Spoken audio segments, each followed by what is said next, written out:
So in this case we have to integrate trigonometric function which will look like this.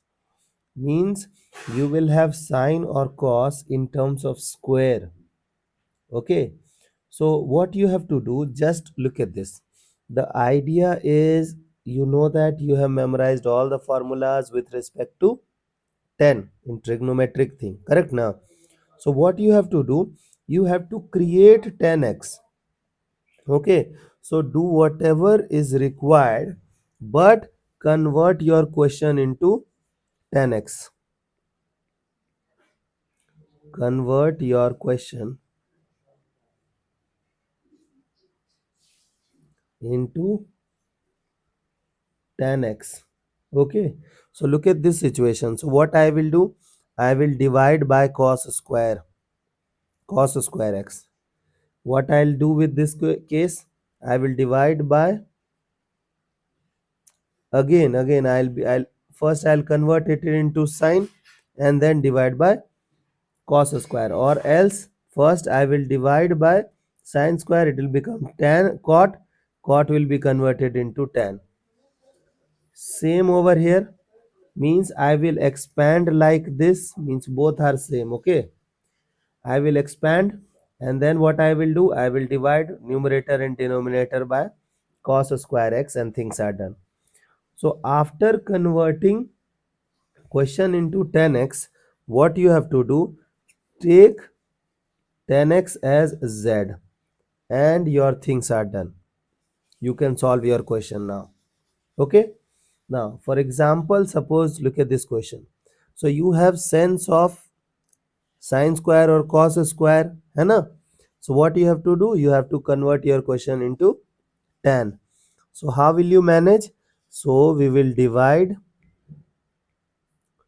numerator and denominator by cos square x, and look at the beauty, the numerator becomes sec square x and the denominator become 4 sec square x minus 5 tan square x.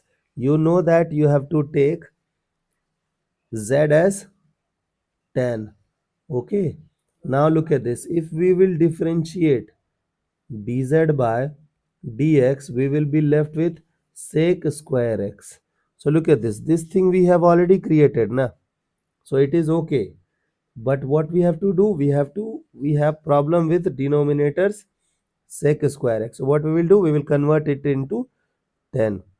So sec square x dx upon 4 times 1 plus tan square x minus 5 tan square x. And look at here what will happen. Sec square x dx, and then we will be having 4 and then minus tan square x dx. Correct? I hope till this part you guys are comfortable. Now we will apply the substitutions.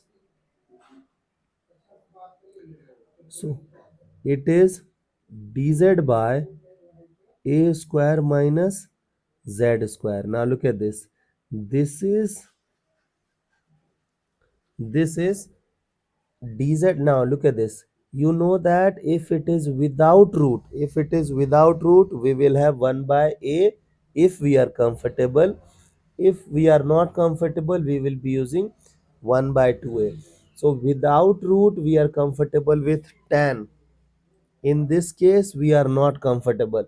So if we are not comfortable, we will be using 1 by 2a, है ना? So 2 is 2, and who is a over here? You can write this question as 2 square. 2a is 2. So 1 by 2a log.